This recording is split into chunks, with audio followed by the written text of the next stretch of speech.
Hey, welcome to Movies Worth Talking About.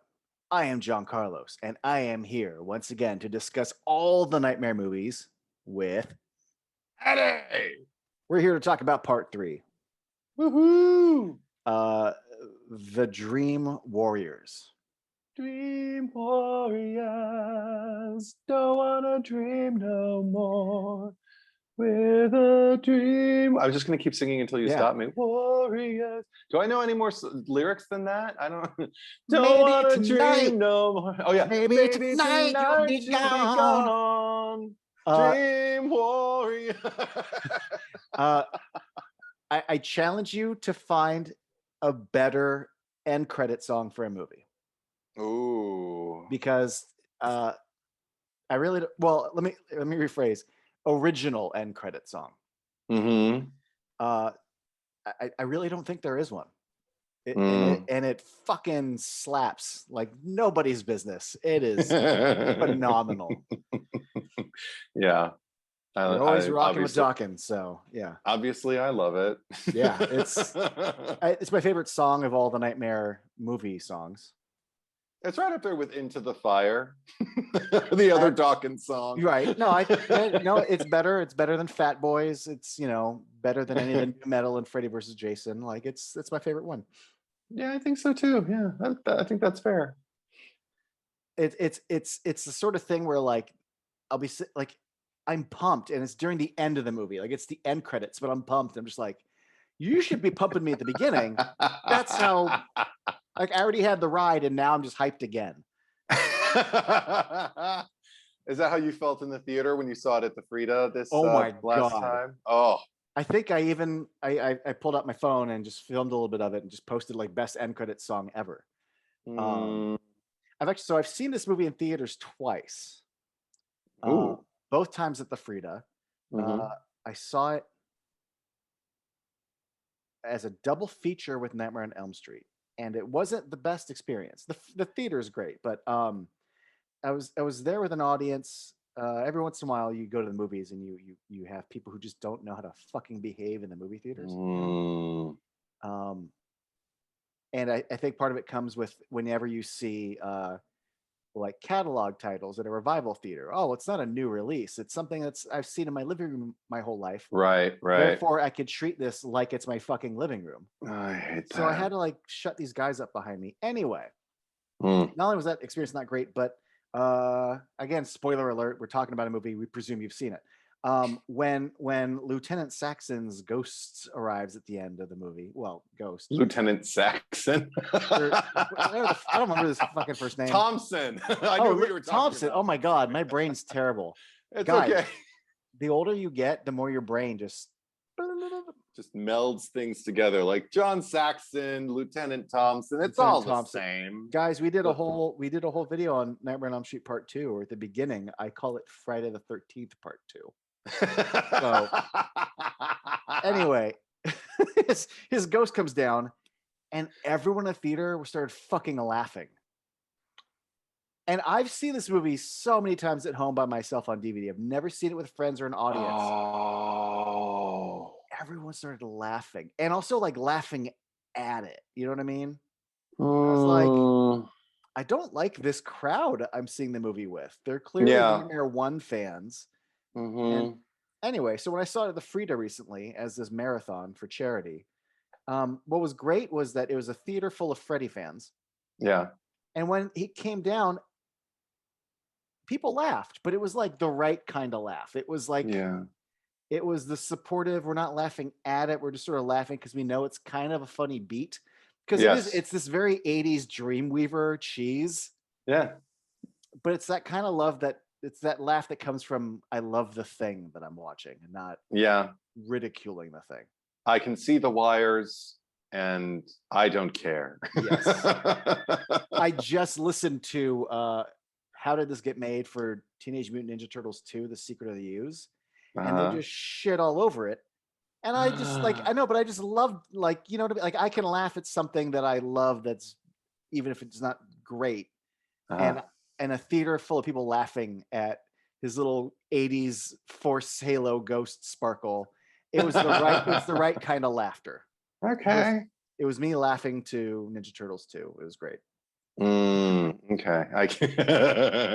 Yeah. I understand. That makes sense to me. I've actually never seen it with an audience. But I did, I mean, I'm not like an audience in the theater, but the first time I saw this movie, this was the first one I didn't even see from beginning to end, but I saw it in the third grade with the boy we used to carpool with when my parents would cart us off to school, or his father would cart us off to school. And I think I already mentioned, like, his father was very, just didn't care, you could do whatever you want, watch whatever you want. And we watched, he just fast forwarded to all kind of, like, in his opinion, all the best scenes to show me. and they stuck with me though. Like, I mean, we'll get into it, but yeah, no, so I remember that being my introduction really to Freddy. He even was Freddy for Halloween, and he was kind of like, the weird kid, and it was nice to get to know him. So it's a good guy to know when you're at a certain age. Yeah. He was the only other Mexican American kid in my class too, so we had that in common. But yeah, so I mean, he got me into that, and then it showed me some Freddy's Nightmares, showed me the original, and then I started just my own fandom on my own and started, like, independently, like, trying to watch Freddy's Nightmares and all the movies and I could get my hands on. But I knew I was a fan. Nightmares. Huh? I've never seen Freddy's Nightmares. I kind of want to check it out someday. This is the thing. When I was a kid, anything Freddy, it wasn't even, I don't know that it was scary. I mean, I had nightmares with Freddy in them, and I was scared of those. But at the same time, it was still kind of cool, even if it was like the least kind of like predictable scenario to have Freddy in your dream. But it never hurt me. It was just weird. He just freaked me out. But I remember watching episodes of Freddy's Nightmares, and it wasn't so much that I was watching something scary as I was watching something illicit. Like, it felt like, yeah. It felt like pure junk food for the brain. It was, like cinematic beer and pizza, like en masse, like just, all consuming. And because I was too young to drink beer, it felt super illicit, Yeah. But because it definitely felt like it was for adults, or at least for teenagers. And teenagers, when I was in third grade, were adults. But it was. I wonder what it would be like now. I wonder if I would even be entertained. I've seen the snippet from Never Sleep Again where they show, like, clips, and I'm like, oh, I don't remember it looking like that. I'm not expecting it to be good. I just want to be, like, transported back in time and see what they thought this show should be. I just want to get right.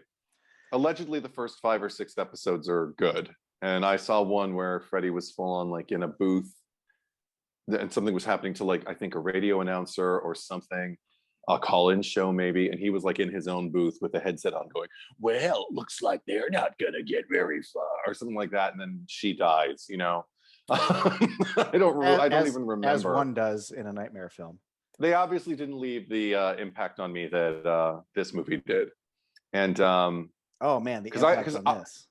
Yeah, well, because they didn't even show me. Luckily, they didn't show me Heather Langenkamp's entrance in this movie. They just kind of showed me a later scene and said, "She's from the first movie," and I was like, "Oh, all right." So she already knows how to fight him. I get it. It was really easy to kind of actually, in an odd way, to jump on and just kind of pick things up and get excited about it. It's got that kind of accessibility. But then when I don't remember when I watched. I think the first time I watched it all the way from beginning to end was with my sister a few years later when we were doing our little marathon. And I remember we both gasped when that moment happens, because I was so accustomed by this point. I had seen a number of horror films, and I was so used to the grind of some people not believing you, and maybe not believing you the whole movie until finally the end, the thing presents itself, and they're like, "Whoa, you really weren't kidding, were you?" And it so ungratifying. And then to see, like, Patricia Arquette in and Kristen in the position that she's in, like cutting people and kicking them in the balls and screaming that scream. Stay up late. Yeah, and with that actual fatigue, never sleep again. It's even a soap opera sting in the score, the wee. But it's perfect, and the fact that she goes up to her, and she's like, "Where did you learn that song?" And then Kristen just embraces her, and you're like, "Yes, we are." I don't even know how many minutes. I didn't check the time signature. But right off the bat, somebody believes her. This is going to be already more interesting than anything I've ever seen in my life. It's like 10 minutes in, maybe. Yeah, or so. Yeah. That's one of the things I love about the movie more than anything. Yeah, is just the idea that you've got somebody who believes you right away. Yeah. Well, that's just it. Like you said, like there's usually even I think with 4, it takes a while for certain people to come around. There's usually people having to explain it, but in this one they've got that safety net right away, so it gives them something different, like a different kind of journey. I'll get into it more later, but the sense of relief it gives me is a tangible thing in the movie. Yeah. Also, I gotta say, watching it now as an adult, I get the feels. Oh, you get the feels. I always cry in one part of this movie. This most recent screening, I saw it like last Halloween, and I know it like backwards and forwards, but this most recent screening, I don't know if I'm just in a raw place these days emotionally. I cried several times. I cried in the moment I just described where she's kicking people and she holds the thing, and finally there's Nancy and she believes her. I just started crying. I was like, oh my God. Like this was like I'm a huge Buffy fan and Angel fan, and this was like my Buffy before Buffy, where you get like, the group of teenagers who have to face against the supernatural evil, and even the kind of connective tissue from like movie to movie, at least like this movie and the next 2, at least. There was something I got from that I discovered later with like, my Buffy and my Smallville and my Angel and all of that. But the thing is, it's still there. It's not like I go back and watch it and I feel empty or feel like, oh wow, I was just young. No, I still feel more now than I did when I was a boy. So there's that. Yeah. I mean, I don't have that with I feel more enthusiasm for this, and I've always loved 3, but there's certain movies I'm not having that with this one, but certain movies I feel more. Actually, the first movie I get more and more out of the more. Just really. Also, I didn't grow up with this one. It was one of those things where I think I was maybe 18 or 19 when because I'd written off the franchise. Scream had a big influence on me. The first one was good, but the rest sucked. Like, I always just presumed no, the sequels suck. And then I remember reading good reviews for New Nightmare. I saw New Nightmare. I'm like, wow, so 1 and 7 are where it's at. And then I started hearing a lot just through film criticism and horror community. Like, no, 3's pretty good. And I knew a buddy who was like, 3's good. I'm like, is it? Mm-hmm. Yeah. So I rented 3 when I was like 18 or 19. I'm like, oh yeah. So this was one of the few where I didn't buy the box set. I just bought 1, 3, and New Nightmare. Wow. Yeah. Which was so by the time I saw Freddy vs. Jason, the fact that movie really pulls its lore from 1 and 3, I'm like, fuck yeah. Oh, totally. Absolutely. So, yeah. The introduction of Hypnosil going back to Weston Hills. Yeah, right. Great. Yeah. If you're gonna love that. If you want to scratch my little itch, you reference 3. So well, because even sorry, go ahead. Oh, I'm moving away from it. So if you have anything. Yeah. No, go ahead. No, I'm glad you brought up Nancy's introduction, because when we were doing the marathon at the Frida, you'd be very happy to know that when she comes in and says, "Never sleep again," the whole theater burst into applause. Yeah. There was only there was plenty of laughs and reactions and stuff, but there was applause during the first movie when Johnny Depp's introducing Johnny Depp credit came up. Oh, okay. And then when fucking Nancy showed up in 3. Eruption into fucking cheers, and it was perfect. It was the best experience. That's yeah. Um, so I get, maybe we'll just go with, since Nancy's on the subject. One of the things that I really like about this is I'm shit with names. I'll always be shit with names. Okay, which one? Dr. Neil Gordon. Yes. I like that when we start, him and Mrs. Sims, fucking Mrs. Sims, Dr. Sims, Dr. Sims, Dr. yes. Sims. I don't want to, just like, Dr. Biden, Dr. Sims, who's a monster and the real villain of the movie. Yes. She's the together villain. with Dr. Carver. He's a villain too. Totally. It's like she's Vader, and then we get to like the Emperor for a little bit. Yes, he's Palpatine. Totally. Yes. Well, we'll run it up to Dr. Carver, and you're like, right. So, but I like that Gordon seems to care about these kids, but he also, like Sims, doubts this whole like, you're all dreaming of the same guy. Like, no, it's a group delusion. It's right. I like that it takes Nancy like a conversation or two to like entrust him with her experience and what she believes. But what gets me is that once she's ready to tell him, he allows them to have a group session with her. Yeah. Where someone actually listens to them and believes them, and that fucking, the looks of relief on their faces. They cut to just like my favorite thing about this movie is the fact that that scene is one of the best moments, because I love seeing our protagonists have a sense of relief. Yeah. And to not have to constantly be doubted by their elders and have to prove something. And because she's them, like it's a room full of Nancys, basically. And she gets to tell them, this is who he is, this is him, his MO. So that sense of help, it really almost, it culminates to me once again at the end of the movie, when like she's like, all right, we're gonna do this, we might die, but we're gonna go in, we're dream wars, and they go in to try to save little Timmy or little Billy or whatever the fuck his, Joey, there we go. But it was like this, but like, remember when I mentioned how like in Nightmare 1, when she's going to like confront Freddy and she like leaves her bedroom and goes down the stairs and it feels like I'm on a mission, it's not just a dream. Right. I got that sense of them, like when her and Kincaid and they're like going down the spiral staircase. I just felt like you guys are armed with knowledge. Like the kids in the first movie, that gang of kids, they didn't know shit and they died for it. Yeah. And like now, like Nancy has supported you and armed you with facts and truth and belief. And like, I just remember thinking like, I feel bad for all the kids before you who didn't have this. That one kid who cut off his eyelids. Right. Jesus. Right. Yeah. I know. That's what really makes this movie different. That just makes me happy that they have a support network and that they are armed up here. Yeah. To do what needs to be done.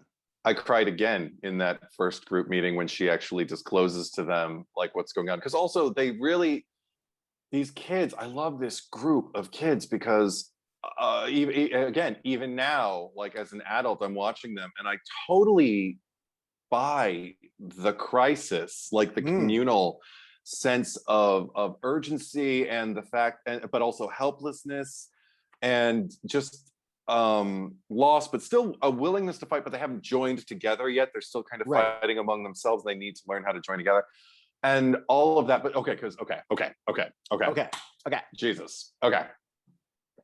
Let's talk about, I'm sorry, I'm going to go right into my favorite kill, probably of the franchise. I think I can say that now because of my response to it, because I cried. But it was, I think my favorite kill of the franchise is Phillips. Number one, just because of the inventiveness of like the stop motion puppet of his that's like hanging on the wall and that turns into Freddy and then like it grows like the claws and then it just like grows up into Freddy and then, but really because of the effortless, he is more powerful already because he's already consumed souls, and also who knows, he could be running on, the fumes that were left over from part 2 also, but he slashes at Philip without even trying, and then immediately pulls those tendons up sky high, and it still makes me uncomfortable. I still like I have a tendon thing anyway. Oh, okay. Yeah, but also I don't his like performance, like his pain face, his like helpless. Yeah, and the sound effects, the as he's like moving around and everything, and whether you can see them or not, it's uncomfortable. But what really gets me is Joey sees him out the window and wakes up Will, drags him over, and Will's like trying to wake him up and screaming bloody murder, and then he's just like, go get help. Joey, run. I can remember that sometimes you just like get recall of like when you saw it when you were a child. And this is one of those moments where my blood is pumping, because I just remember the adrenaline I felt as a kid watching Joey run over to the reception desk, and he can't speak. So he's just like tapping. The nurse doesn't know. He can't really tell her she's not following him. So he just grabs her fucking tray and just starts banging all of the doors to wake everyone the fuck up. Anyone who's willing to like follow him and like actually like, you know, help prevent possibly like what could end up happening. And the fact that everyone wakes up and that they all like get in this huddle, and it's only the kids. Yeah. And they're all there screaming, and they're all, and again, they're really good actors. They're sitting there like screaming, and even Joey, who can't scream, is just sitting there just like, yep. You know, and they're all just like watching him because they don't want him to die. They don't want him to get hurt, and they all know what's going on. Well, they're sharing the same struggle. Yeah, exactly. So I'm watching them watch him die, and it's probably, I mean, there are certainly other deaths that are equally impactful for the characters emotionally. I mean, even in this movie. But that's one of my favorite things about slasher movies, which is probably why I lean more into this franchise than the other two titans, even though I love them, because the deaths, particularly in this movie, really matter. You know, you don't go, yeah, when people die. You're sad. You don't, even though Freddy, this is like, you know, what a lot of people like to maintain is Freddy's kind of comedic, the beginning of Freddy's comedic turn that led to more kind of like broad flourishes later. I still see him as a threat in this movie. I still feel I don't root for him. I think the only thing I laugh at is "Welcome to Primetime, Bitch," because I can't help it. Also, because it's the most absurd kill for me, because they go on the rest of the movie, the adults claiming that Jennifer committed suicide.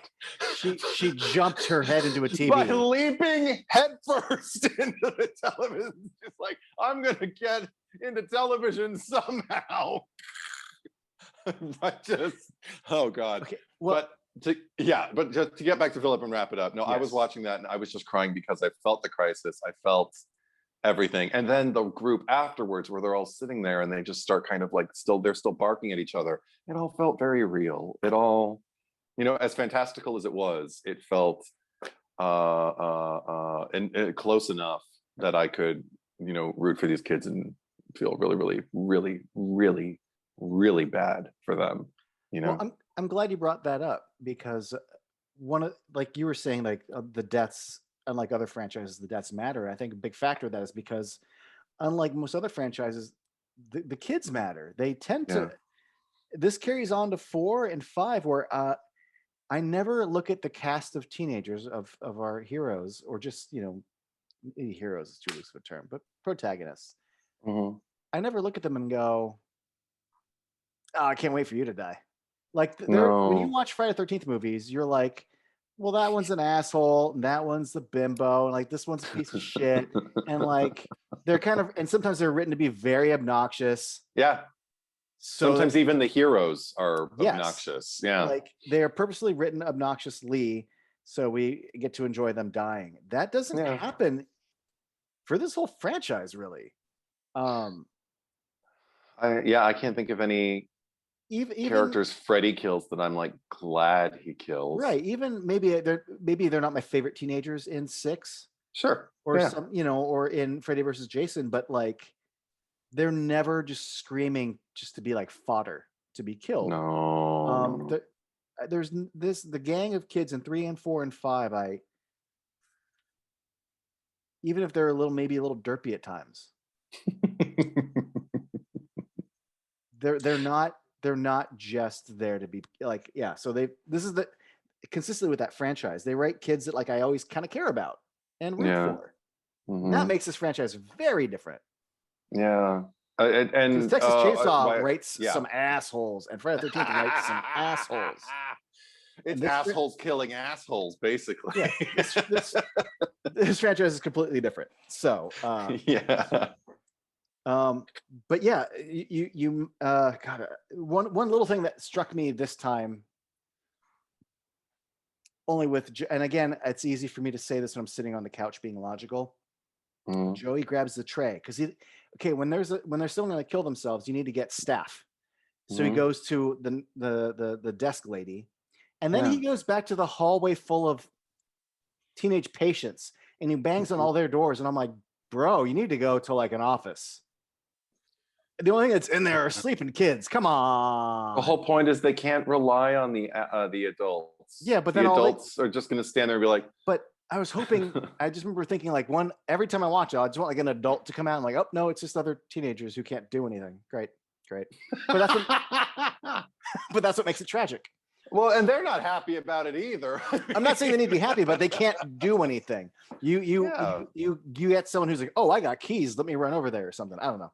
Well, Max was off duty. But you're not going to be able to do anything anyway, unless you have a giant air mattress or something, and not air mattress, but the little jumper thing.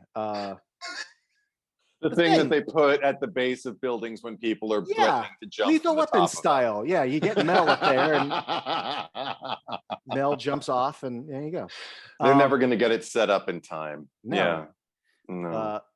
But that's what, I don't know if it's my favorite kill, but it's one of the most iconic beats ever because I love just the imagery of this low angle looking up at the building, and then looming over the building is this giant fucking Freddy. Yes.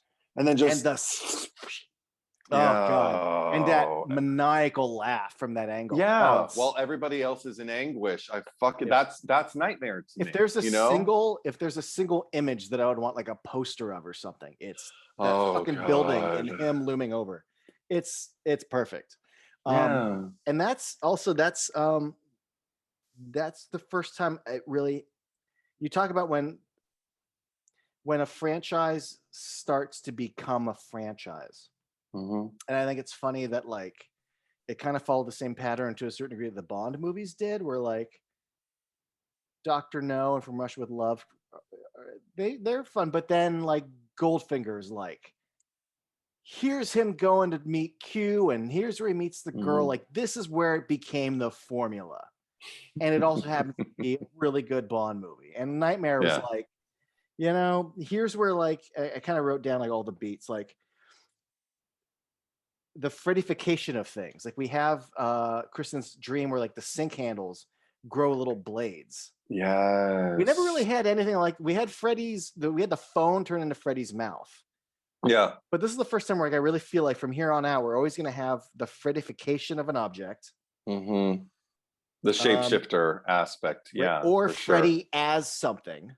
Right. He's a snake in this one. He's like the little shark fin, God. We get him in a very like an outfit of some kind. Like we get the tuxedo with like the little red and green bow tie when he's got Kristen's mom's head. We'll always see Freddy in a different outfit going forward. This is the one where we start having puns, like Joey being tongue-tied. All the kills have like an Arnold Schwarzenegger kind of James Bondy pun to them. Right. But also, this is the first one. Like there are long dream sequences that are spooky in the first one, but this is the first movie where they start to, even compared to 2, this is the one where the kills start to feel like moments. Yeah, in a way in a way that they didn't do with 1, where they actually take the time to make them set pieces. And when they reflect the personalities of the victims too. Yes, that's the other thing. So Joey doesn't talk, he gets tongue-tied. She wants to be an actress, put her in TV. All that starts with 3. Yeah. And it also happens to be a really good sequel, just like Goldfinger is a good third movie. So, but I do want to mention, because you mentioned the TV kill. Yeah. I know Robert Englund said that it was like the only improv line that they ever like kept for the most part. And I like the line, but it's classic. So I'm not poo-pooing it. But it does come after the already what should be the kill line, which is like, this is your big break into TV. Yeah. This is like your big break into TV. Boom, as you break her into a TV. Like that feels like the moment, doesn't it? This is it. This is your big break into TV. Gah! and then it's like, and then he keeps talking. However, Robert Englund, Welcome to Prime Time is still, especially back then, it was timely, and I get it. Yeah. So I'm glad they kept it.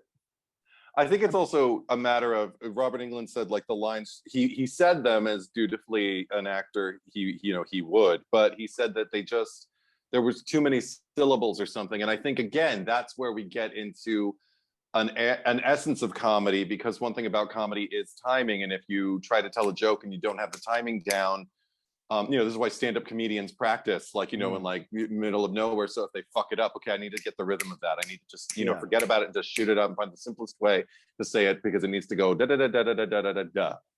And he was this is it, your big break in TV. And he says it just didn't have enough punctuation to it. So he had to say something about the flow, the rhythmic flow of "Welcome to Prime Time, bitch," gave the exclamation point that he really, really felt that the moment needed. And I don't think he thought they'd keep it in. And it's dude, when I went to the Frida, the Frida has their own podcast, and they're interviewing some people before and after the movie, and some questions. And one of the questions they asked me was, what's your favorite kill? And I honestly, it's not my favorite, but like just off the top of my head, because I didn't want to stand there and be like, so I just said like, well, certainly one of the most, I'm like, welcome to Prime Time, bitch. Like, it's iconic, right? And as I did it, like, I went into the voice, and I'm very impressed that you didn't a minute ago, because I realized every time I've uttered that in my life, I've always said, welcome to Prime Time, bitch. Like, I can't say it normal. It's weird to say it normal.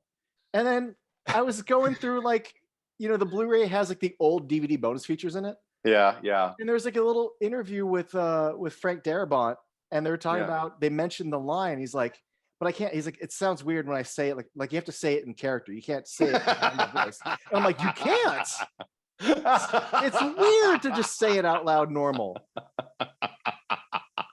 Yeah, I'm just basic. That's all I can say in my defense. There's no need to defend, but it's just interesting because I couldn't do it. No, I mean, the problem is, like, if I do that voice for too long, first of all, if I start, I'll never stop. And it's a little, I can't help but now even associate, because I can't help but associate that moment now with, is it Scary Terry, Rick and Morty? Yes. Yeah, because that's the line that I always want to say in that voice is, "Oh, bitch!" Hey, we got your back, yo. Here's some jeans. Yeah. Well, also this was the one. This is the first bitch. Yeah, really. I think so. Yeah. I don't recall if we get one, but it feels like, and sure enough, from here on out, in 4 and we get one bitch in 4. I think we get 2 and 3. I didn't write them down, but I feel like I heard them a few times.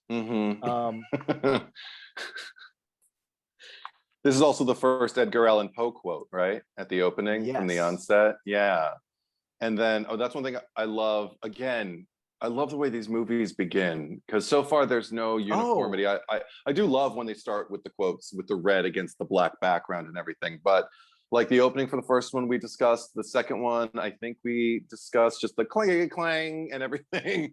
I just love the score. I love that the score is what brings us into that one. And with this one, I love the fact that we get the Edgar Allan Poe quote in silence. Yep. Like I even forgot On it red. started out so silent this time. Yeah. And then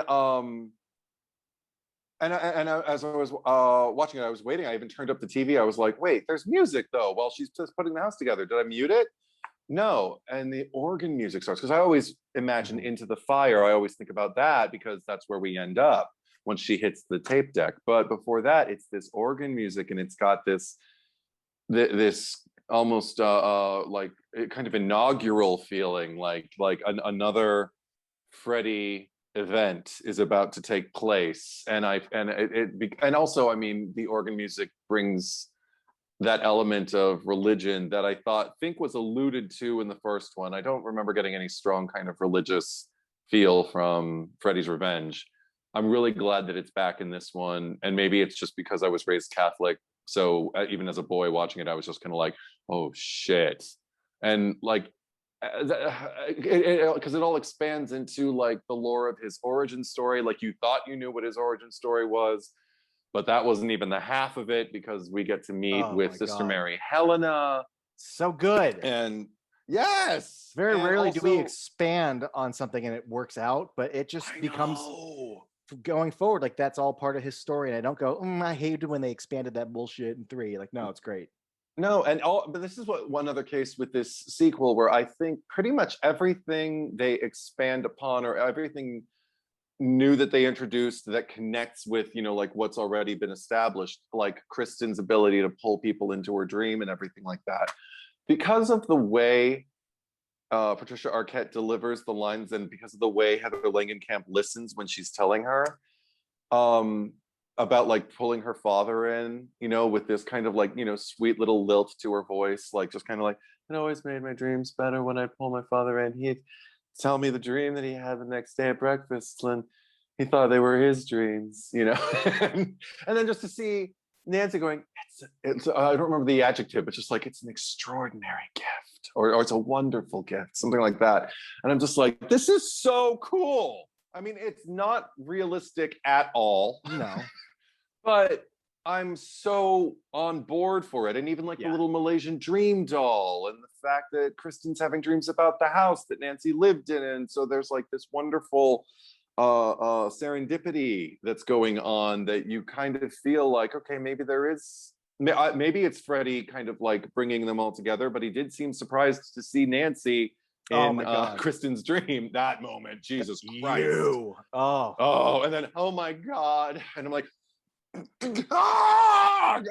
take my money. Yeah, it feels like such a great, also like those beats feel so true to both those characters. It really helps me feel like I'm just watching the next story and not like a sequel. No, it's the next logical step. I love that now she was already kind of in a situation where she was a surrogate parent to her parents, but now, to her mother at least. But now she's actually like in a position of power where she can affect some change in kids' lives, and she's opted to do that. And we find out that her mom wasn't the only drunk in the family.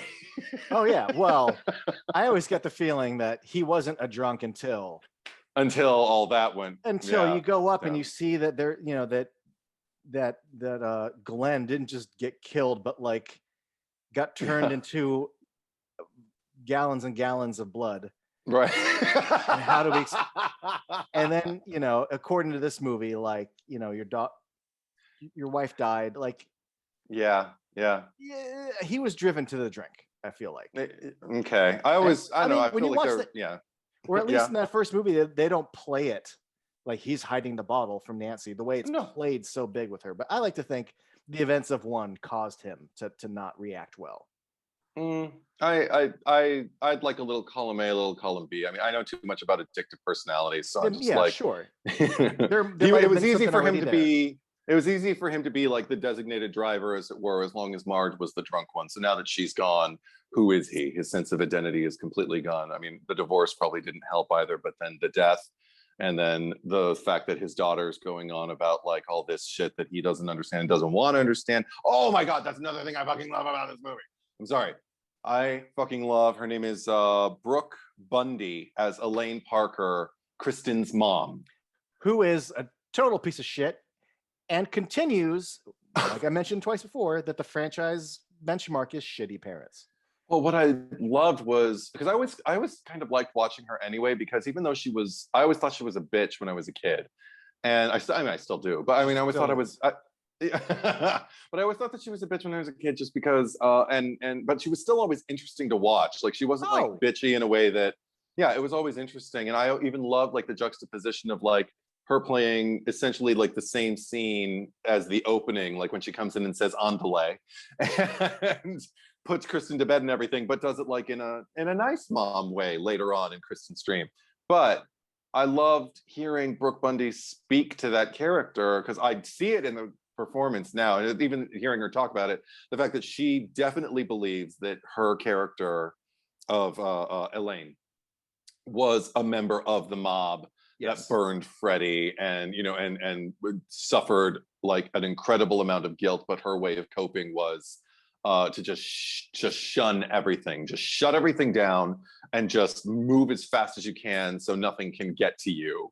Meanwhile, on the inside, she was falling apart, and I can see that in her. It makes her so much more interesting too, just to see in the way she doesn't deal with Kristen and the way she denies. I mean, even when Nancy first goes into the room to like find her, and she's just like, I know my daughter, she's just doing this for a little attention. And I'm just like, ooh. Well, first, my problem was even before any shit really goes down.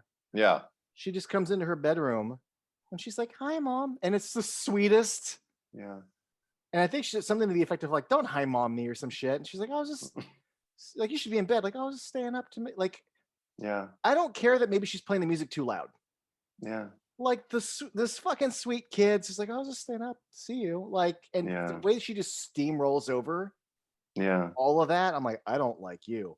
But yeah, just that scene at the hospital, and she's like what you're saying, I don't remember the exact line, but she's just doing this for it's still like, meh, meh, meh, meh, meh. I'm like, you're a fucking monster.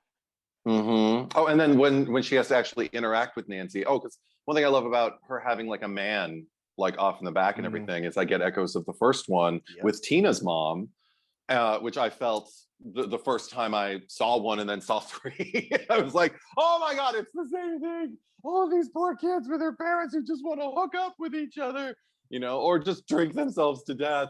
Just let the children live. But believe the children. But I also love just even her dismissive nature with Nancy, someone who is like appointed or assigned to Kristen's case to help her. And she doesn't want any like thing to do with her either. Like Nancy's full on inquiring about like Kristen's well-being and about like her nightmares. She's like, no, they've gotten worse ever since I took her credit cards away.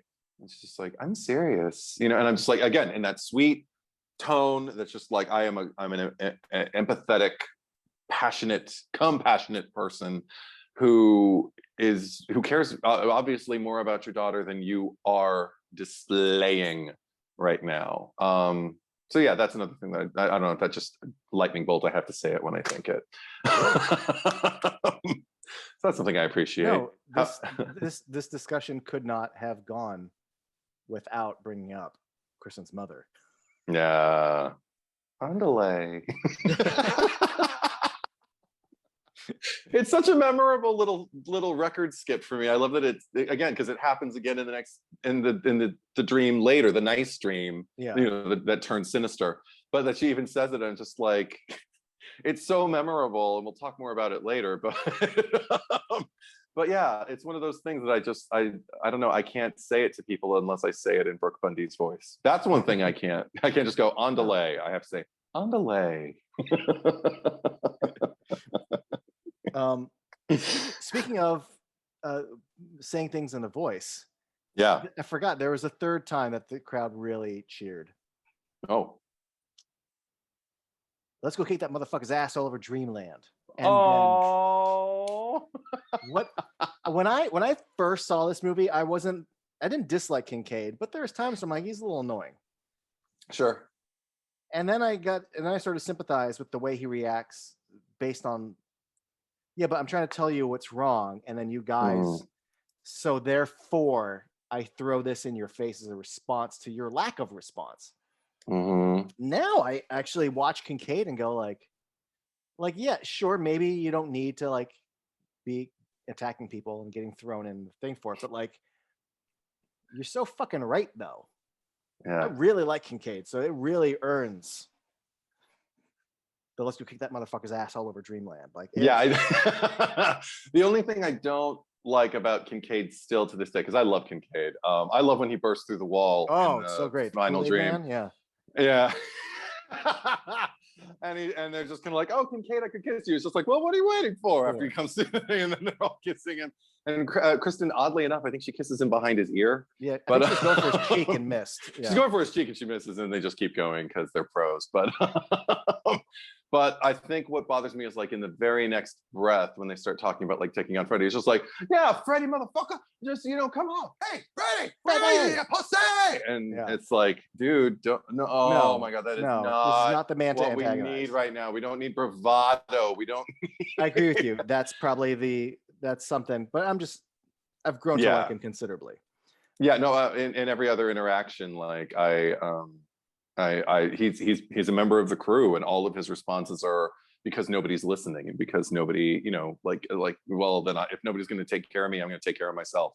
Yeah, and that's just the way he operates. And I love that. I wrote down the actor's name because I can't remember it. Ken Sagos as Kincaid. Yeah. One thing I love about him being cast is because number one, I can't imagine anybody else playing him. No. But that he wasn't supposed to be like that. I mean, kind of like in a Johnny Depp way. He was supposed to be like this big muscle bound, kind of like, I guess jock or, worked out, like, street kid or whatever. And so when he first saw the breakdown, he was like, no. They're looking for like some big, like, muscly guy who's like in the strut his stuff. And they're just like, just go. But he auditioned and made it his own.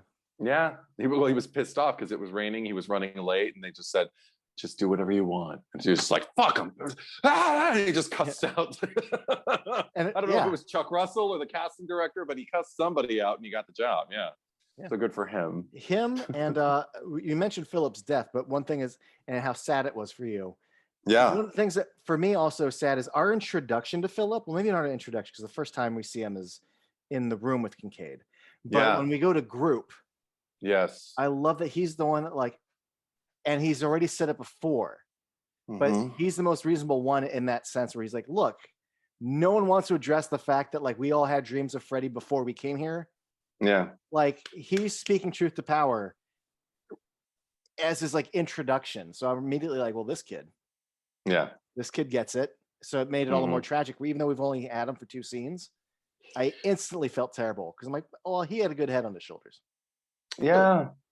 No, and also he has a good sense of humor about himself to be like, oh, they don't let us have razors, because I might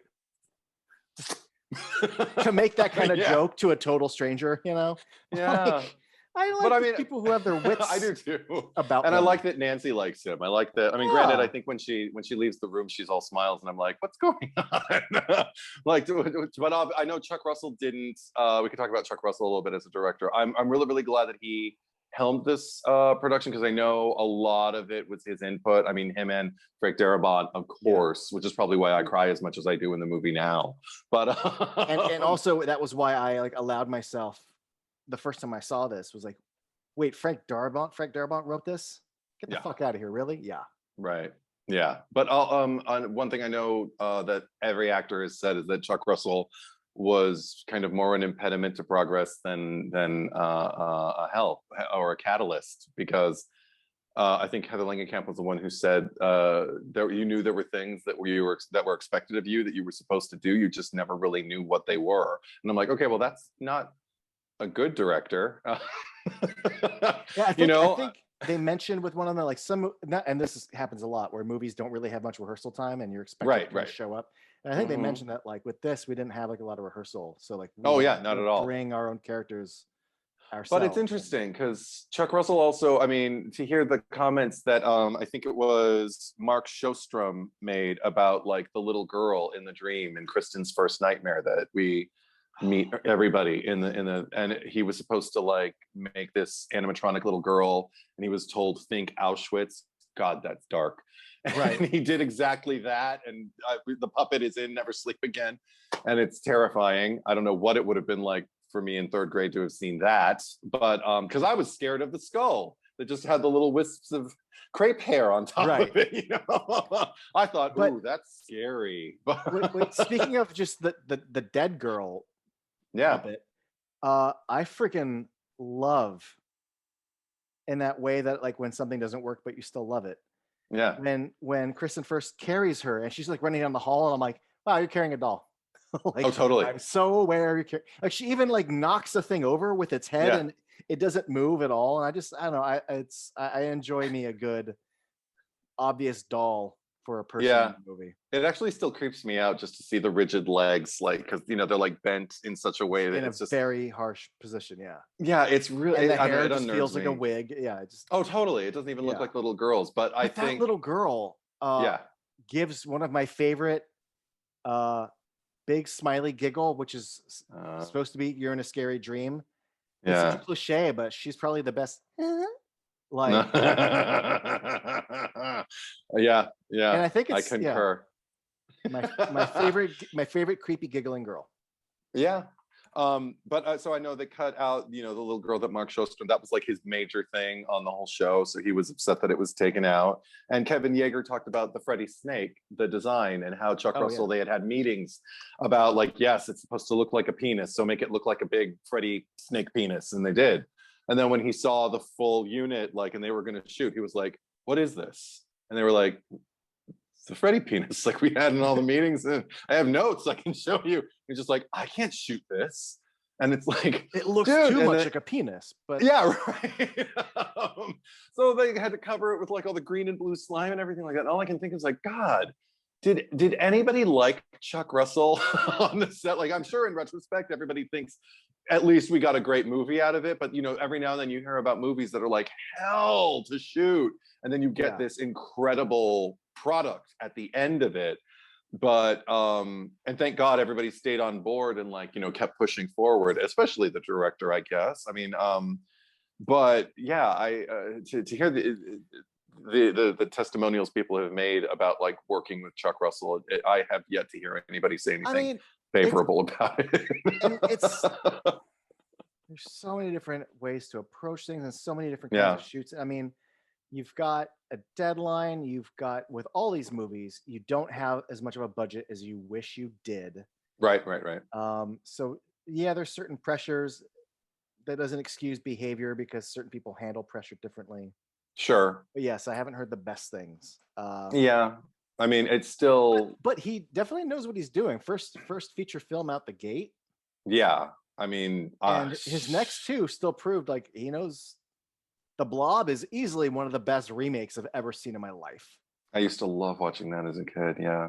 I loved the Blob remake. And The Mask. That's like a 1-2-3 punch. I mean, it's fun stuff. Yeah. I mean, I haven't seen it in a long time. The Mask? Yeah. It's been a minute. It has been a minute for me too, but I've seen it. I have it committed to memory, but I haven't seen it in over a decade. So I think I'm due.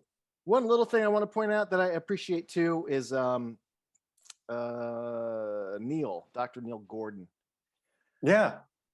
When we cut to she's been shown around the grounds, and we cut to like a dinner scene with the two of them. And I just remember thinking like, oh God, okay, so here's the love interest. And then they just are talking about work, and he never like makes a move. And I'm just like, oh, he just invited a colleague out to dinner to discuss things. And then the movie would progress with other scenes. And then at one point they're even like, I think they're at his home, and like we start on the fireplace, and I'm like, oh God. And then it's like, oh no, it's her home because of the Malaysian dream doll. There we go. That's right. Yeah. And I remember thinking like, oh, there's a fireplace. Like the language of cinema tells me. And then it's like, no, I literally just had you over, and I'm going to tell you about Freddy Krueger, and it's probably fucking cold in here. So I put on a fire. And as the movie continues, at no point does he try to bang her. No. At no point do they try to shoehorn in a love story. Yeah. They just get to be people who learn from each other and try to fucking do the right thing. The fucking concerned professionals. So refreshing. Yeah. Refreshing. Also, he has, first of all, I know that there's a group of kids, but it really hit me this time how much like, no, our protagonists really are Neil and Nancy. And when you're getting to the climax of the movie, like Neil and I don't want to call him Lieutenant Donald Thompson.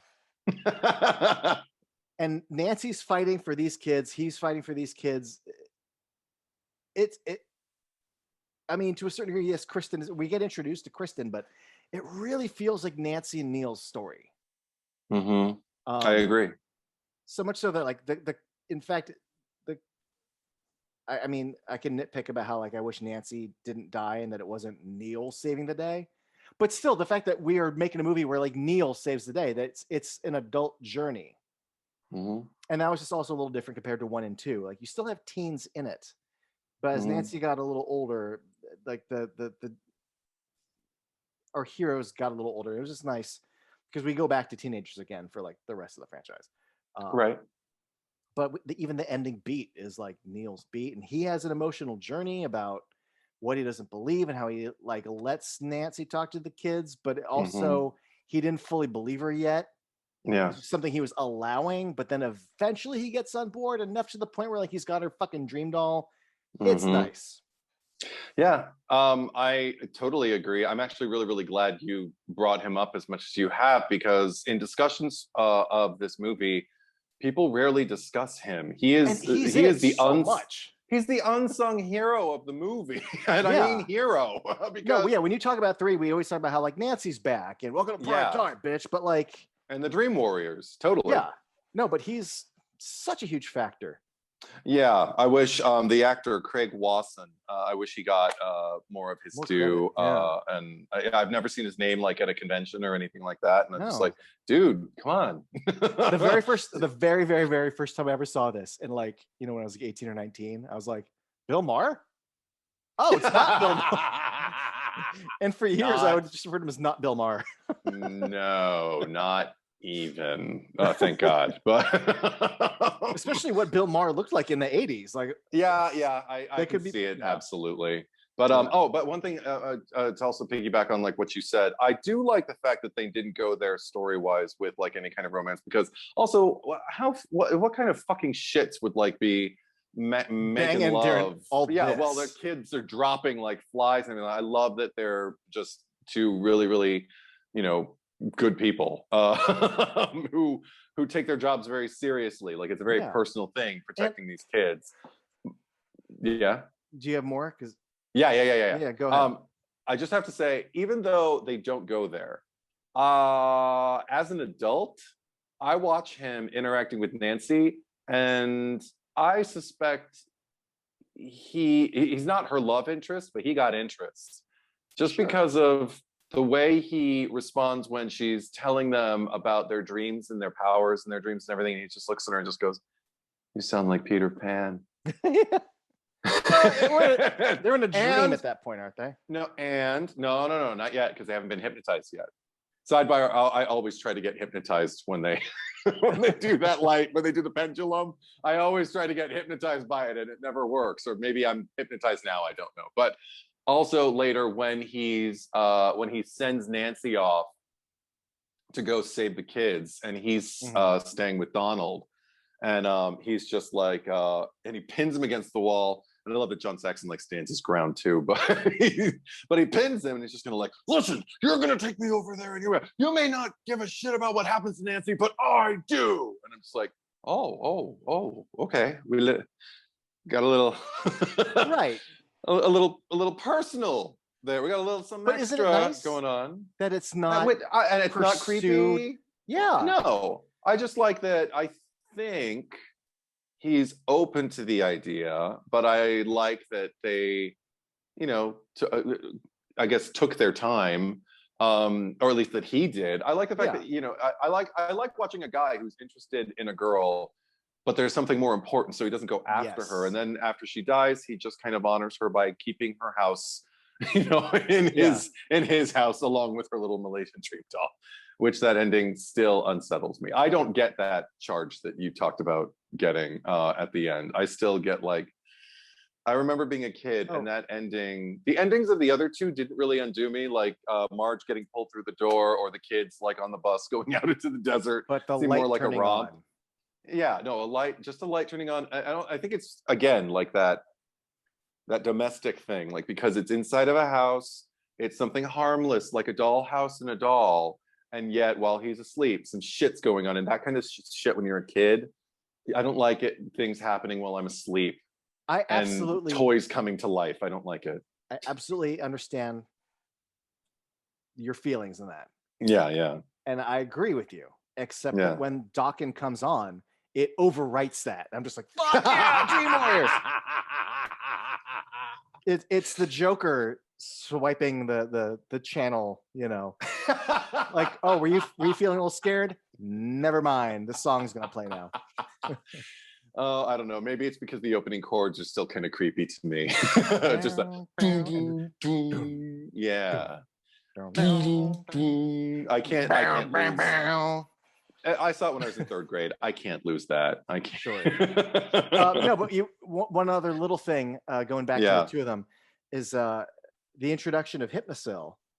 I remember at one point years ago, I used to have like issue with Nancy taking it because I watched her grow in that first movie, learning to like confront her fear, to go into the dreams and like confront things. And I'm like, oh, boo, you're taking drugs so you don't have dreams. Lame. Doesn't that go against everything you went through in the first movie? But then I got older and realized, like, no. You confronted him the one time, but like, if this motherfucker's going to keep showing up, this guy gets killed and comes back. Yeah. And you've been, obviously, you're a grad student, so you know a thing or two about dreams and drugs. No. This, if you're taking it for the right informed reasons, and sure enough, yeah. What are you gonna keep? No, it's not healthy for you to keep allowing this guy into your head every night. Take those fucking drugs. So when Neil first sees that she has it, looks it up, and is like, "Hey, Hypnosil, I don't know." Yeah. And she's like, "No, Hypnosil, yes." I love how he comes on board. Yeah. Against what Dr. Sims is saying. And it's just another little journey for him. Yeah, totally. I love when he boards the Hypnosil train. For the children, you know. There's something else concerning Dr. Neil that actually made me cry, and it was when he had turned his back on it, and you think he's going to walk away, and you know, and he's going to no Hypnosil, no nothing. I have to get my head back in the game. And then it's after the first two deaths, and he of the movie, and he drops his stuff, and well, he's like packing it up back into his box. He takes out the little picture, and it has Philip and Jennifer and him. And they even, this is what gets me, Philip looks really happy and like full of life. He's all like, you know. And I don't know what they did, if she had longer hair and then they cut it for the movie, but they knew to like get a photo of her with longer, or if they just gave her a fall, I don't know. But the actress, what's her name? Penelope Sudrow, has like bangs and like really, really, really long, kind of crimpy, like her hair is, but like really, really long hair. So it looks like they've been there a while, you know, like he's got some, I wouldn't say years, but just some experiences under his belt with these kids. And so can he walk away from them? Can he tell himself, there's no mystery about the way they died? Can I walk away from the rest of the kids? And if more of them start dropping like flies, am I going to be okay with it? And I like the fact that the answer is no, because there's no dialogue. It's just him in a portrait. And it all comes from one of the oldest tricks in the book for as far as cinema tropes go, which is, this picture. Yes. But it works. It totally works. I cried. Yeah. I don't doubt it.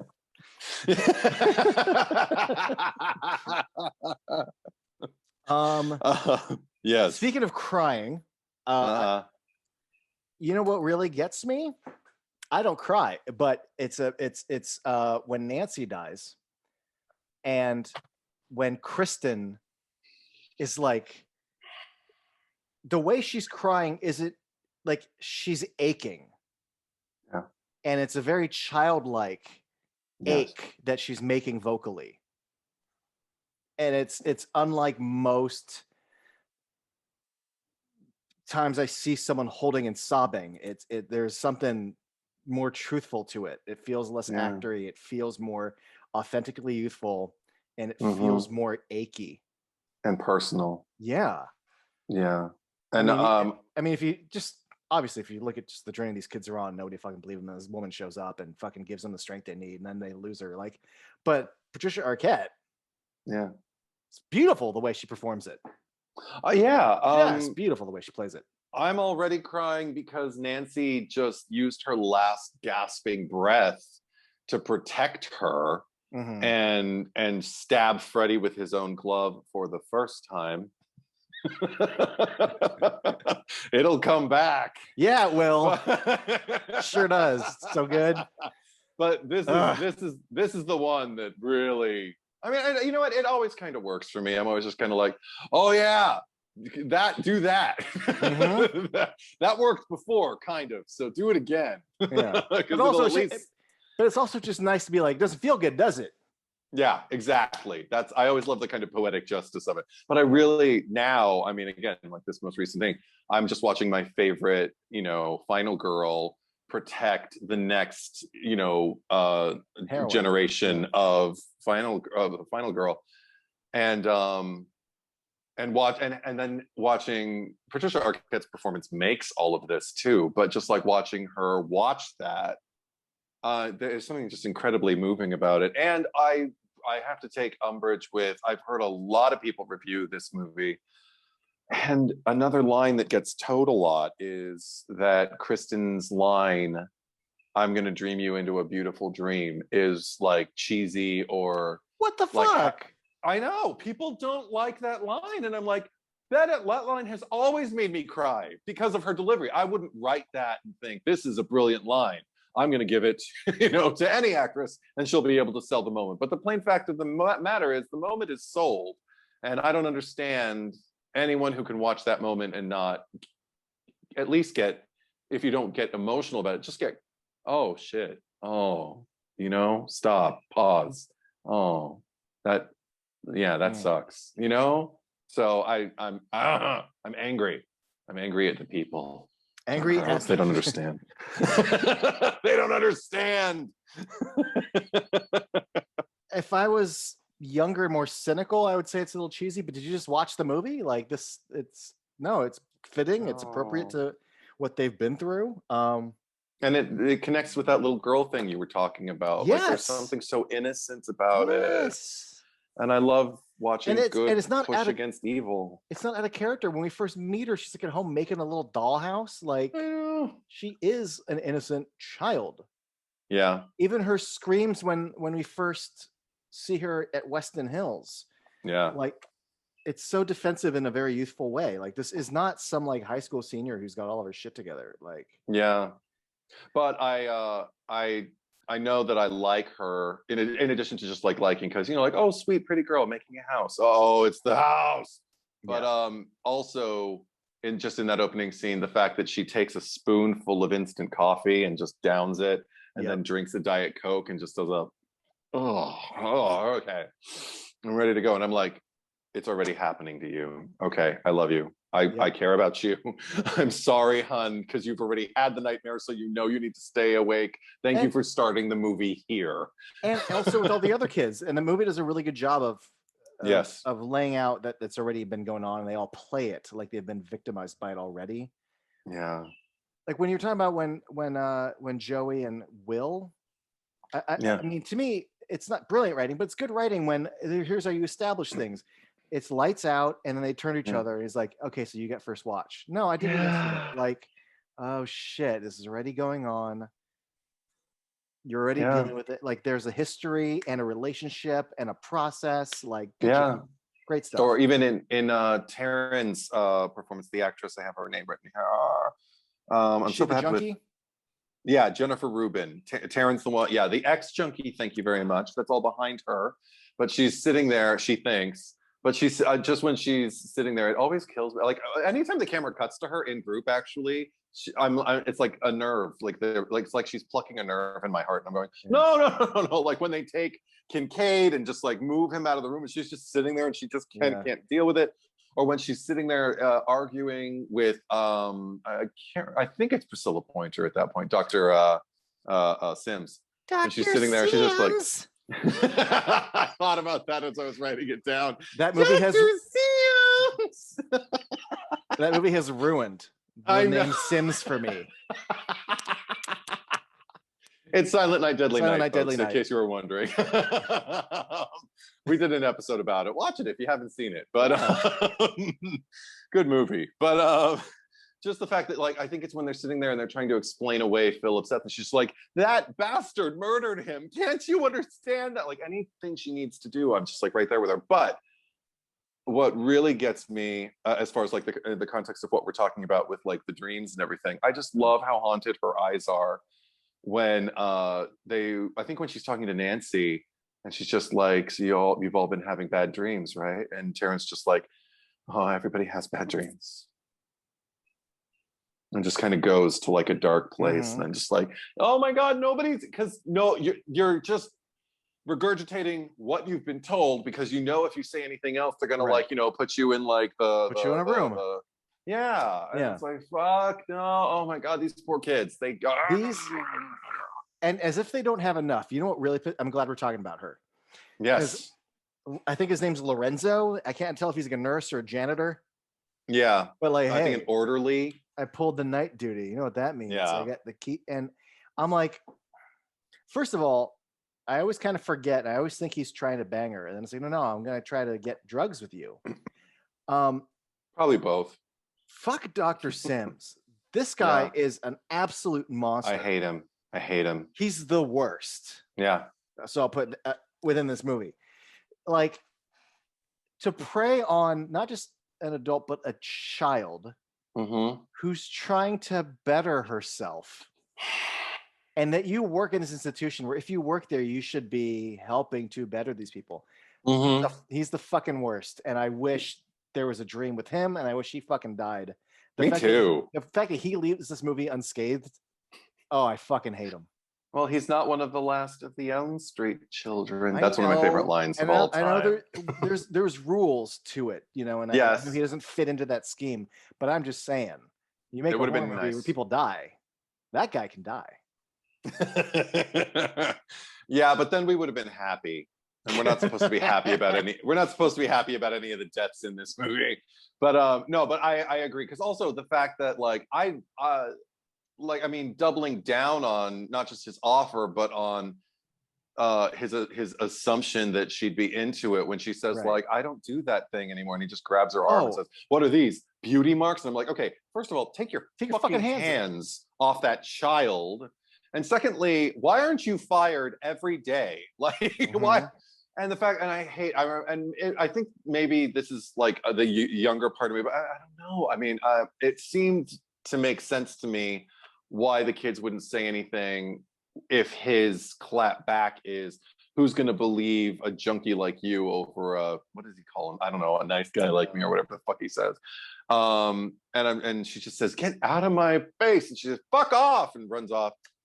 And I'm actually, I think the only other time we see him is with the nurse, when he's flirting with her. Joey and the towels, yeah. Thank God, because I really don't. But she threatened.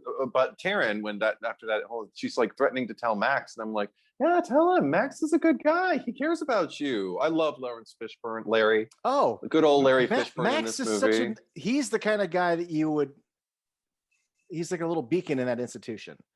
Yeah, like he's got your best interest at heart. He's kind of friendly and cool.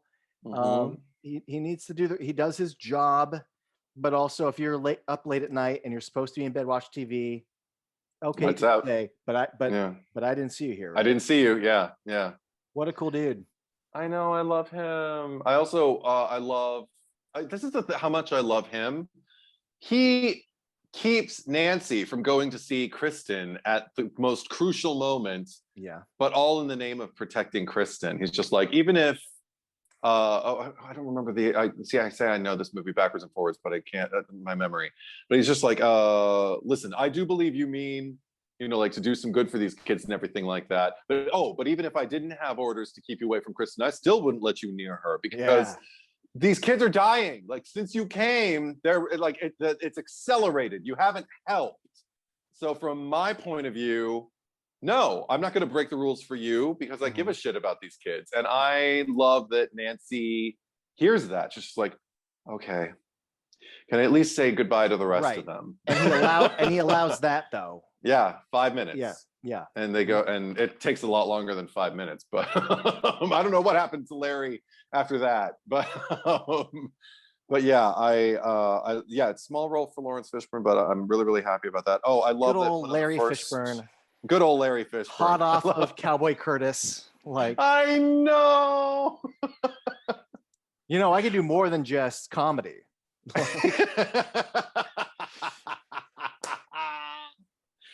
Oh my God, I could just talk about Lawrence Fishburne forever. But I could listen to Lawrence Fishburne forever. That fucking voice. Yes.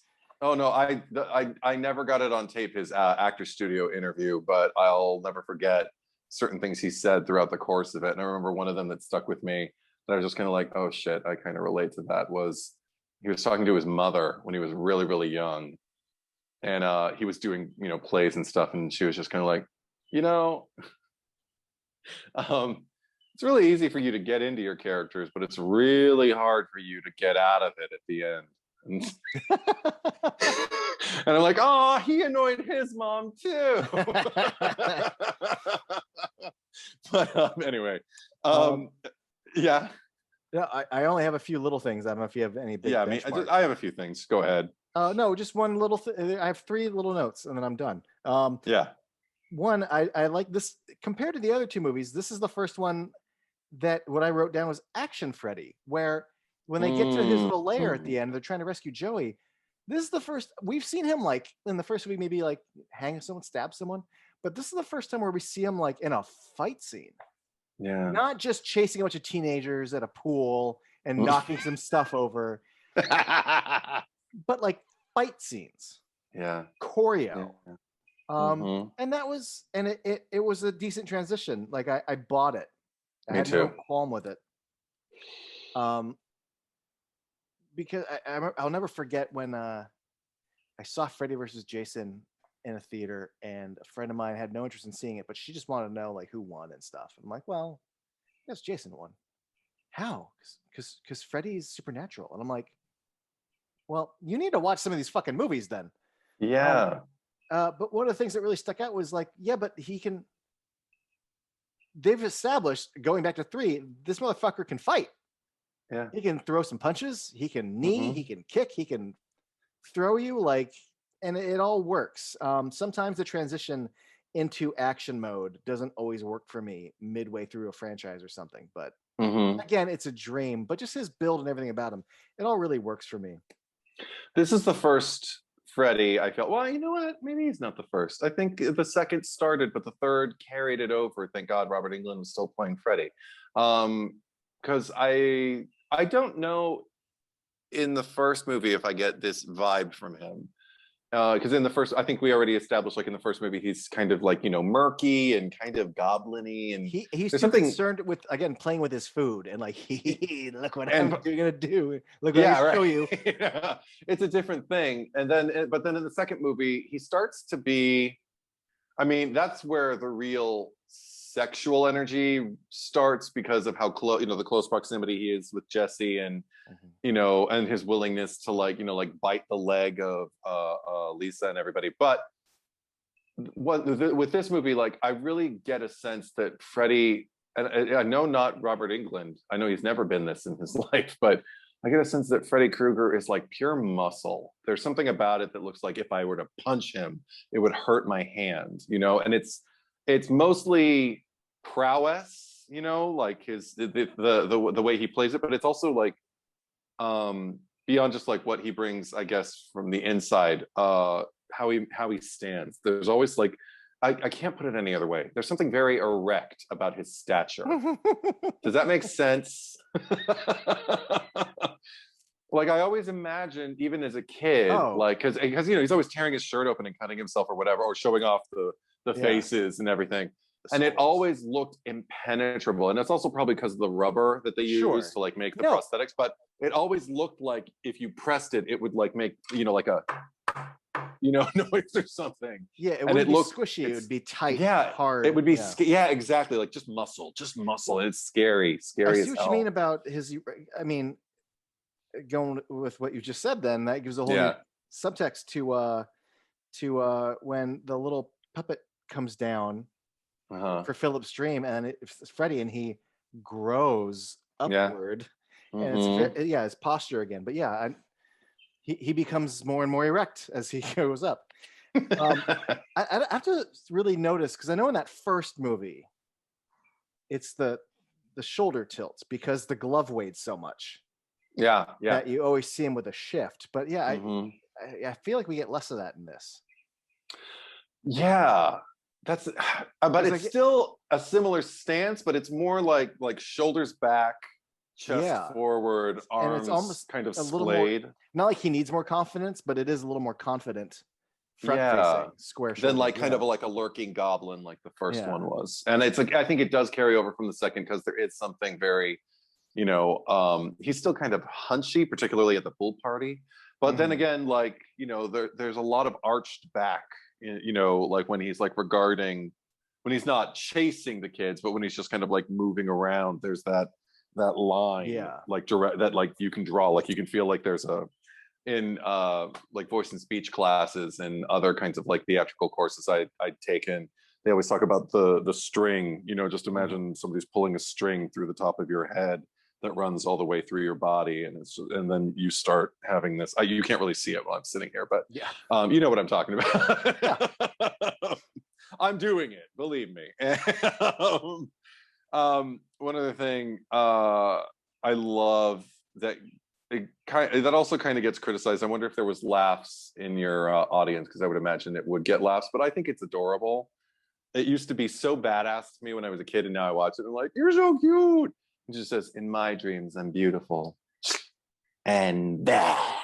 it gets a chuckle. Okay. Well, first of all, I've always found it a laugh. I feel bad as an actress. That's a hard thing to make work. I've always snickered at it, and then in the theater it got a chuckle. Yeah. There's an innocence to it, though, that I read now that I didn't when I was a kid. When I was a kid, I just thought, she's punk rock. She's a badass. She's got knives. Yeah, actually, as I get older, I look back at her as a child, and yes, I see more innocence to it of her idea of what being badass is. Especially knowing whereas when I was ahead younger, for her, it felt more like she was a poser, and now I'm just like, oh no, you're just not there yet. That's all. Yeah.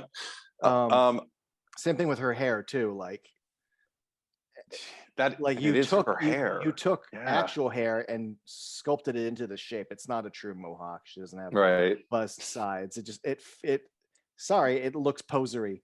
But that, it is what it is. It's her character trying and finding her strength. So whatever, you find strength however you need to. You've been through a lot. She's an ex-junkie.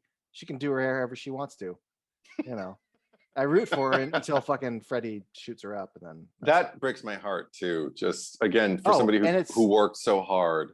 Yeah. To also his sober. Delivery. It doesn't feel funny. It doesn't feel cool. It feels mean, and it just feels all the more tragic. Like, let's get hard. Like and then the little mouths opening like in her in the crook of her elbow. I'm just, oh god. It always kills me in the wide shot though when you see him do that and like one of them misses.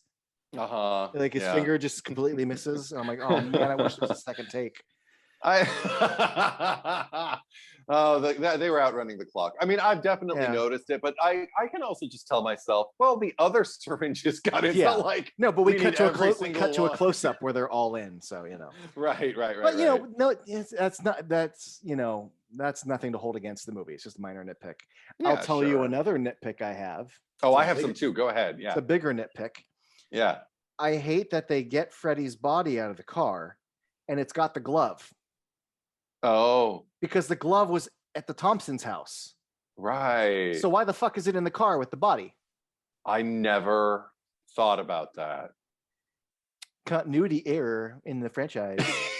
Well, actually, this is the sort of thing that if this was a different medium, there would be a comic book, or back when Marvel used to make these they were like Marvel one shots that you would go see, like Agent Coulson having dinner with Sitwell, and it would explain this kind of continuity here. You would do the thing where you have Lieutenant Thompson go downstairs and get it, and then say, I don't want this anymore. And he takes it and puts it in there, and that was like your 5-minute short film. There is a retcon way about it if you had to have a character explain why it's there, but without that explanation, I don't see why that fucking glove is there. Doesn't make sense. Either that, or and it's such a big moment in the first movie. It is. Yeah. Maybe he had more than one. Meh. Yeah, I know. I don't like it either. And now that you pointed it out, it's like, oh, great. Now I have one more like minus with this movie. No, because one other thing, it doesn't really bother me, but I find it kind of like, and then it just happens. Just you're going to want it to happen, believe me. So we'll just write it like that. So it'll happen. We talk about moments like this a lot. It's the way they all hypnotize themselves at the end to join Kristen just as she's drifting off. And it doesn't really bother me, because there's one part of me that kind of likes that the instant Kristen would like pass out, she'd immediately like just put out feelers, like reaching for people, like who's asleep? Who's asleep? Who can I bring in with me? But I remember even as a kid just being kind of like, oh, that's a jump. So I don't know. It is a total nitpick, but it like I said, it's not a deal breaker for me. But can I just say, it is a cool shot though when we see her and we push in, and then you can tell as they push in, the actors come in, and then we go out and they're all there. Oh, I love it. And then it looks like Christmas morning for a few seconds. Yeah. But I also wrote the Freddy bones. I don't remember why, as a criticism. Why did I want to criticize? Oh, maybe because they look like Jason and the Argonauts? No, because I like that. I don't mind that homage. Good. Yeah. No, why don't I like that? Oh, that is why. Okay, because they're awake.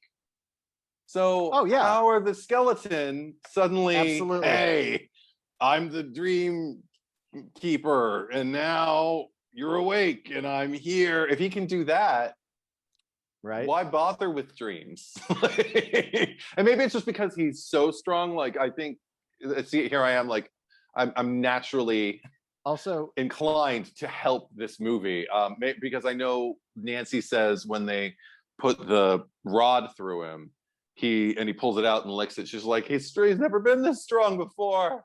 So maybe he can inhabit his bones. I don't know. He consumed, was it Taryn? Is that her name? Yeah. Maybe. Yeah.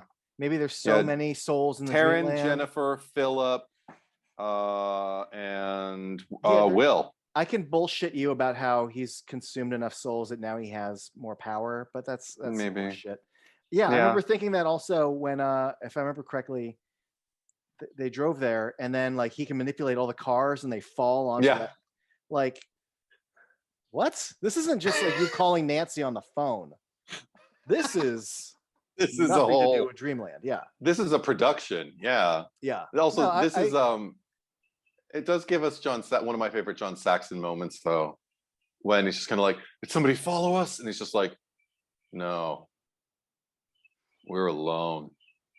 And I'm just like, oh. Yeah. Shadows hang on you, sir. You were carrying, I mean, he's a veteran of this bullshit too in his way. And it's almost like, and even when he sees the bones, he's just kind of like, I killed you once, I'll kill you again. He's like, he's just been, I guess, waiting for an excuse to believe Nancy, and now he finally has one. And, some part of him, like some sliver of him was, I think, hoping that Nancy was right. And that maybe one day he'd get to do him in himself. That was the fact that we're talking about this scene. Yeah. And I agree with you. Like, I mean, he's been such a drunken stupor, but having Nancy in his life again probably woke something up, and bam, bam, bam, all in one evening. Yeah. Something rises to the occasion. Mm-hmm. But also I was talking about how Neil has like a little journey, and even though it's not the most original one, I do like that the ghost of Freddy's mom asks him, what do you believe in? And it's like, and I love the fact that, because I hate people say I believe in science, because I'm like, that's no. Or when people accuse you of your religion being science, I'm like, no, you have religion. Science is science. So I love the fact that he words it, I guess, I believe it. Like, he doesn't say I believe in science, but for the sake of this conversation, I guess you could say I believe in science. I'm like, good wording.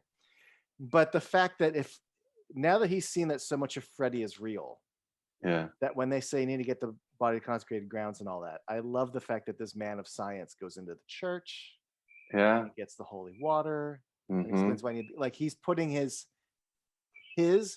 faith in something else, and it's just a neat little journey. He's laying him to rest with holy water and puts the crucifix like on his head that makes it all glowy, which leads me to, this is one of my, like, okay, so every movie Freddy dies, and then in the beginning actually he comes back.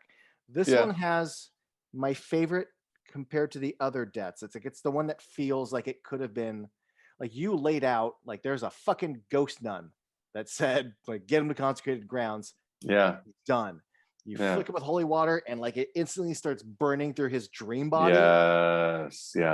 And then I'm like, if this franchise had ended, I would have believed this ending. It didn't leave me wanting more. It felt like, it almost feels like when he comes back in 4, I was like, because I really bought into this was the end. Not a complaint for the franchise, but they do a really good job of selling me on the finality.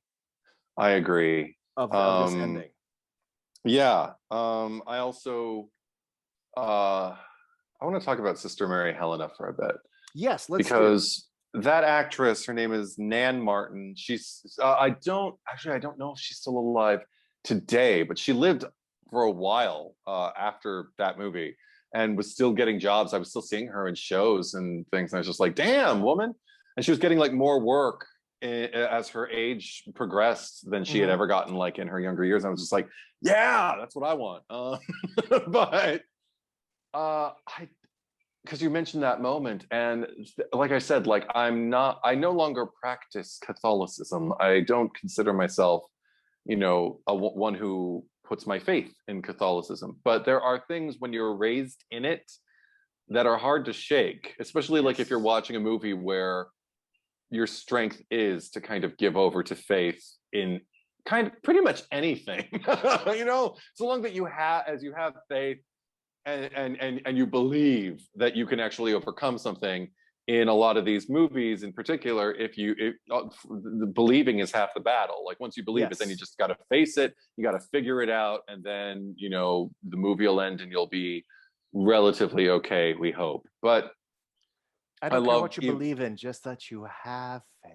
Yes, there you go with your Selma Hayek. But I love the fact that when he says that, she says it in such a knowing way about science. It's just like a sad choice. And I'm like, oh my God. Like, if she said that to me, I'd be like, you're right. I'm sorry.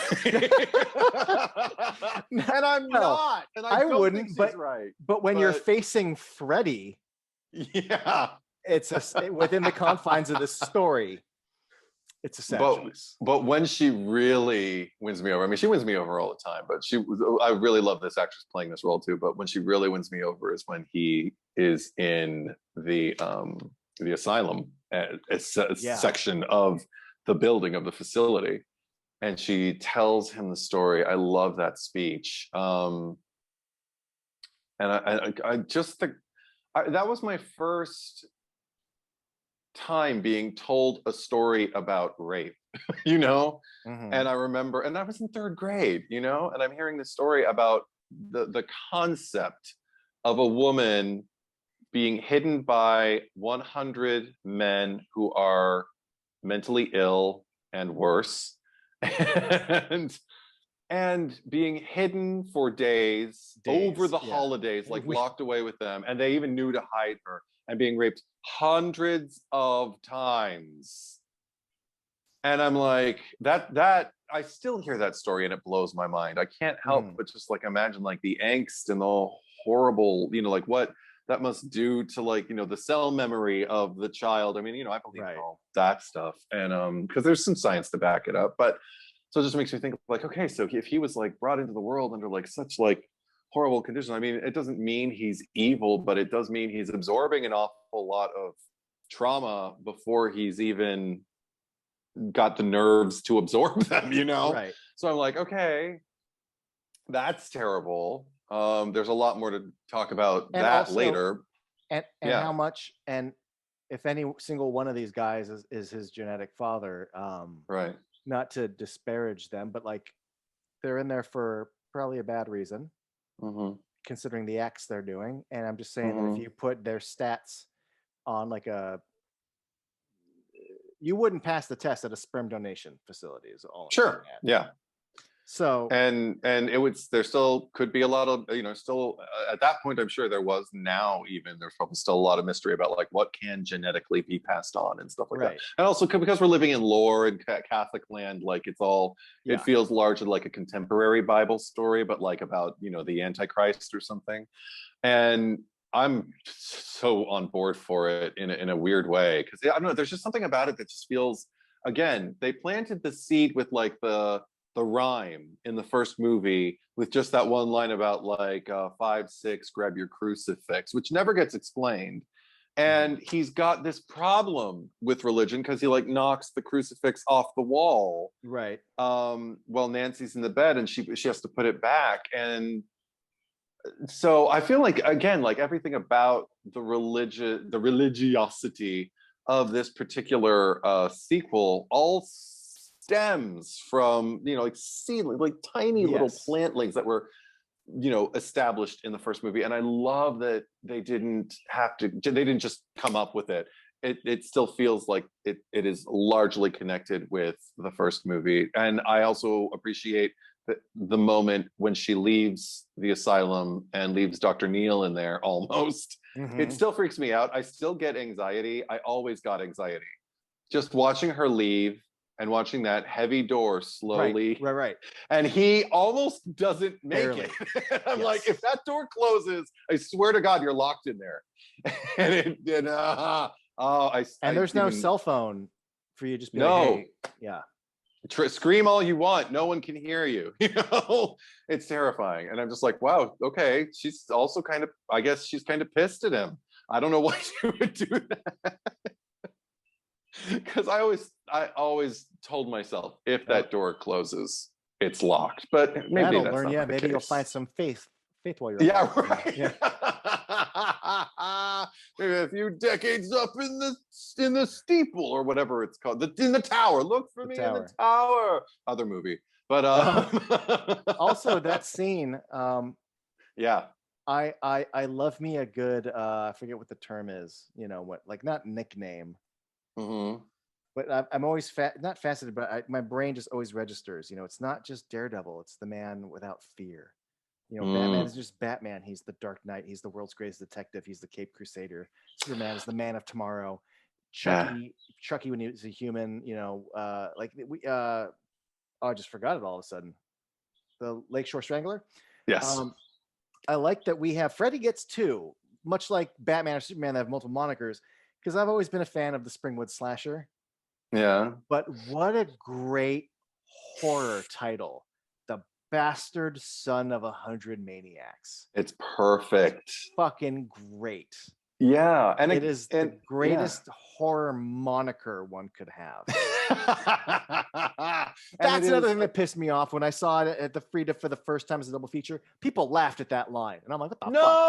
That line's fucking awesome. I'm seeing this with a bad crowd. No, you saw it with a bad crowd. They didn't know what they were. Crowd. Oh, but you know what? That happens. Like I remember hearing about Chloe. I never know how to say her last name. Savini. I don't know how to say her last name. I've always heard Savigny. Savigny? Okay. With the G. I'll have to watch. I have to learn because I like her too much. But Chloe Sevigny, I remember reading about, she went to one of those Hollywood Forever Cemetery screenings of Carrie, Brian De Palma's Carrie. And she had to leave because the second Sissy Spacek started freaking out, Carrie started freaking out with the blood on her hand in the showers and ran out to the girls and they all started pelting her and, you know, like everything with the plug it up and everything. Everyone started to laugh. In the crowd, and she wanted to shout at them. She took it way personally, the way I would have, because I love that movie too. And she's just like, I can't do this. And her friend's like, oh, come on, it's so much fun. She's like, I'm not going to have fun here. Good night. I love you all. I'll talk to you later. I'm out. Something about late night shows and midnight shows that are supposed to be like fun, and therefore people are trying to find the humor because it's zany and we can laugh at something that's dated and kitschy. And I remember, seeing the marathon this time. It was full of fans, and it was starting at 1 p.m. But I remember the double feature was like a late night, like Friday night, late night double features, and it was. Go see The Room. Go see Showgirls. See something I want you to laugh at. But I love Me, the Bastard Son of 100 Maniacs. Me too. I also love the introduction of his mother is also the introduction in this movie. The first of the womb-like portals. Yes. Because Joey's suspended over one in his own crucifixion. And then when they pull him out, he's like hanging there, and there it is. And we get one again in 4. Yeah. Yep. And I feel like we don't really get it twice, do we? I feel like there's got to be at least 3. Maybe I'm misremembering, but anyway, this was the first of the womb-like portals, and there's something really organic, and also just like takes me back to images of like, say, Poltergeist, or I don't know, things that just feel organic, but because of the scale, unnatural. And I react to that in a big way. So there's that. There's that. Eddie doesn't like wombs. Go figure. Yeah. Doesn't like going in them or going near them or anything. It's not orifices I have a problem with. This I know, Eddie. Anything else for you? No, that is all my That's how we're gonna end. That is how we're gonna end. Eddie and his womb phobia. I don't know. No, I don't have a phobia, but I mean, I still, like I said, the scale. If I just saw a womb, I'd be like, oh my gosh, a womb. But if I see it the size of a hallway or a garage, that's something else. Sure, that is a terrifyingly large womb yes. And where does it go? That's what I want to know. I always imagined, I guess, it went to hell, but what an odd passage to hell. In 3, it looks like hell, or at least a dreamscape of hell. Yeah. So I will end just by saying this. Much like how much we love Nancy in the first one and how important she is both to that story and just to us, I think it's very telling that when Wes was brought on board to do a 3, when he was like, yeah, sure, I'll partner with New Line to do a 3. Yes. Yeah. He's like, well, Nancy, yes, it isn't just bring Freddy back in a new group of kids. Yeah. It's Nancy. And when he got to come back to the franchise, 10 years later with New Nightmare, he's like, Nancy. Like, he gets it. He gets it. Fucking Nancy. So, yeah. And I get it. Fucking Nancy. Yay! Nancy as Barbie. I want one. T-Fury. So we will be back to talk about 4 next time. There's no song. Oh, there is a song for me to sing. I'll wait until we get there. Are you gonna fucking beatbox the fucking Fat Boys to me? No. You'll see. Tune in, folks. Yeah, there's more than one song for that movie. Tune in next time. Thank you for joining us. Thank you for joining me, Eddie. Woo! Until next time, find us on Instagram and Facebook.